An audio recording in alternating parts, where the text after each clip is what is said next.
Odds on winning the SEC title again. We get to Texas sitting up at number one, and we got our pesky guy at Georgia at number two. But actually, we're bringing our guy Bud Elliott back in, and also we have our guy Brad Crawford join us so we can dive deeper into it. Last week, Brad, question was posed to me. Bud, you weren't around, but I'm going to get back to it. What team in this era right now could succeed and have the most dominance with NIL? And I said it was Texas. Now, Brad, how confident do you feel about the Longhorns this season? Yeah, I think pressure's a privilege, man. And Sark's the only coach in the country that has back-to-back playoff semifinal appearances. I thought he did a great job last year balancing the reps as far as Quinn Ewers and Arch Manning's concerned. It's hard to start a veteran quarterback when you have the sexy five-star number one player in the country behind him who's equally talented, if not better, than your starter. But Sark managed to do that. Now, he has had some red zone issues execution-wise 2 years ago against Washington, corner of the end zone, and then last year, obviously, losing to Ohio State on that fumble return from Jack Sawyer. But I like Texas as the preseason front runner in the SEC. I think right now odds makers have it right.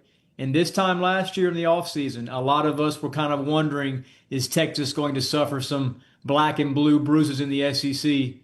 Year one, they didn't suffer any of that. They made it to Atlanta. When I look at this, I have a lot of confidence Texas is going to be a good team, but they are the betting favorite as we saw, but by a very slim margin. The SEC seems wide open this year. If you compare the odds for the SEC leader to those of the ACC leader, which Clemson basically even money, or for the Big Ten, you got some teams there in the mid twos. I mean, Texas sitting there plus 300, Georgia's 350, Bama's 500, LSU's 950.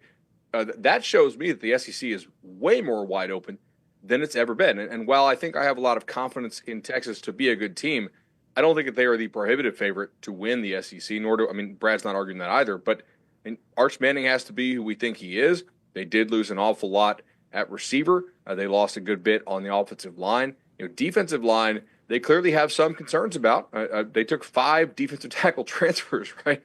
And the secondary, I do think has a chance to be really nice. Sark's done a great job there. I have a lot of confidence they'll be a good team, but I don't think that they're like prohibitive, the favorite, and to the exclusion of all others. Yeah, a lot of questions have been said about Question, losing some guys, adding guys in terms of the transfer portal, but they've also recruited a high clip. Right? And again, fellas, the way that college football is right now, it's just natural. You're going to lose a lot, you got to gain a lot. And that's where I think Brandon Harris has done a tremendous job in terms of building that roster. Now, our own Josh Pate sat down with Coach Sark last week to ask him about the state of the roster.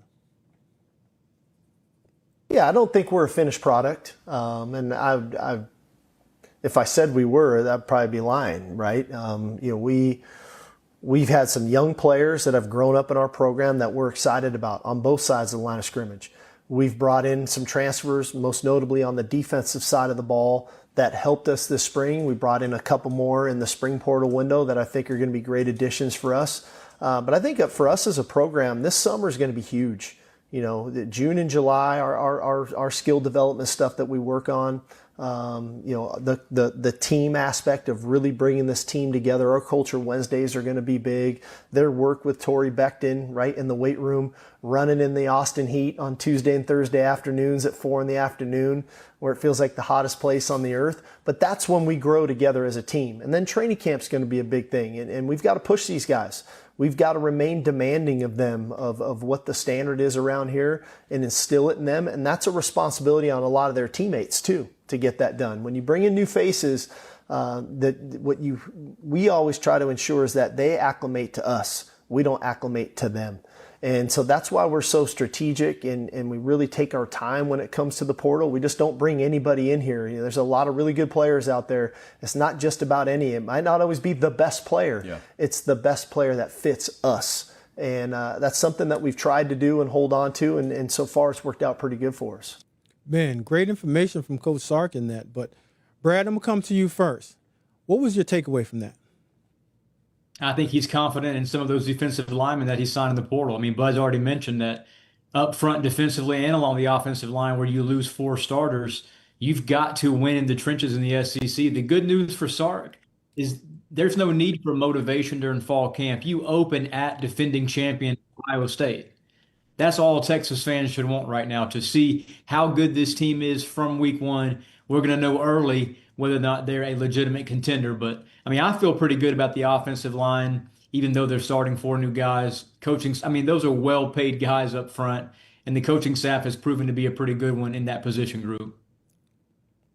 I don't really know what else he could say. Like, he can't be like, I don't know how I feel about this team, given that we have Arch Manning. We just spent a boatload of money in the transfer portal in addition to all the cash we throw around there on the recruiting trail. So, I think that it's good that he's confident in it. We're just going to have to see. To me, Texas has 4 games that it has to probably go 2-2 in to make the playoff. I don't know if 9-3 is going to be good enough here. I mean, like Florida, Ohio State, Georgia, and A&M. And if Oklahoma is actually like legitimately really improved, and I'll kind of believe it when I see it, then make it 5. But the other 7, like none of those teams are projected to make a bowl game. Kentucky, Mississippi State, Vanderbilt, Arkansas, Sam Houston, UTEP, San Jose State. So you kind of want to be 3-2 in the Ohio State, Florida, Oklahoma, Georgia, A&M part of your schedule if you want to make sure you make the playoffs. And I have pretty good confidence that Texas can do just that, if not better. Yeah, you see, Bud, here's the thing again, and you and I usually get along well, but right now I'm taking the gloves off. Again, what's your prediction in terms of their schedule when you look at it, win-loss? Because you said 9-3. Are you? No, I was saying, like, I'm not sure 9-3 gets them in because I think the bottom 7 teams are, like, they draw the worst teams in the SEC this year. Like, they have a cakewalk conference schedule. Now, Brad, it's about the same as last year outside Right. of the Ohio State opener. You know, they get kind of an inverse of that. Now, I will say no other team in college football has a bigger opportunity to impress the committee early than Texas does. If they win that opener at Ohio Stadium, I think you can go ahead and Sharpie in the Longhorns as a playoff team, regardless of what happens, barring a huge face plant in the SEC. They don't have to get to Atlanta necessarily if they beat Ohio State, because we know the Buckeyes are likely going to be one of Big Ten's 3 or 4 selections. Now, Brad, you touched on something earlier. You talked about the offensive line. I just want to revisit that a little bit. And you talked about continuity and gelling. How long do you think this team takes to get that real formula of winning football and gelling offensively, meaning in the offensive line, protecting the quarterback, but also executing that offense? Yeah, so normally I I'd actually be think worried Ohio going into State is a the- great opponent for them early because while it's a big-time marquee name opponent, we already did our summer school series with Dave Biddle on Cover 3 of Bucknuts. And guys, Ohio State lost a ton on the D-line. If I have to pick a top 5 type team to break in a new offensive line with on the road, I'm probably picking the Buckeyes with all due respect. They've got a whole lot of guys there who haven't played a lot of football, so it'll be inexperience against inexperience there with the Texas offensive line. I do think Texas' left tackle situation is pretty nice. My real concern, I think, is at that right tackle spot. When Banks went down last year in a couple games, the left tackle filled in and played admirably, but I'm not really sure what they're going to do there at right tackle. We'll have to see how that plays out. But Ohio State's not the worst really good team that you could play if you have to break into the offensive line due to how much the Buckeyes lost. Yeah, outside of UNC transfer Bo Atkinson at edge, I think Ohio State is seemingly average by program standards up front. If I'm Steve Sarkisian, I'm probably preaching the entire fall camp. We're going to try to line up and run right at Ohio State. That's what Michigan's done the last several years, and that's been good enough despite not having all that great offensive talent. But you think about what Texas brings back, even outside of Arch Manning, Trey Wisner at running back, C.J. Baxter's back after missing last season with an injury. So I do think Texas has an early edge in this game in the run game. Now, will that matter against a new look offensive line? That remains to be seen. And 9-3. Go ahead, Bud. On Atkinson as well, like I think he's a promising player, but that's a guy who really feasted on bad teams last year. He had 7.5 sacks, 3.5 against a horrendous Florida State offensive line, which had basically quit. 1 against UConn, again, a really bad offensive line. Virginia had one of the worst offensive lines in the country again. He picked up 2 against them, and then 1 against the James Madison team that basically all the good players were playing for Indiana. So he did nothing against the good teams they faced in terms of sack production. So man, if I'm Sark and I'm like, man, Ohio State's banking on Bo Atkinson being the dude, I feel pretty good. So, Bud, love the shirt. He's agreeing with us in saying that Texas is going to go in there and they're going to hammer at this Ohio State team. if once they get this gelling in continuity together, and like you said, coach wants them to get out there in that Austin heat to get running to make sure that they can survive their entire year. And again, on the defensive side, they've done enough in terms of getting depth players, getting 5 new transfer portal guys come in. Again, that's depth, continuity, and getting it right. But you said something earlier. Touch me again. You said 9-3. What does success look like for Texas this year? And is a 9-3 good enough?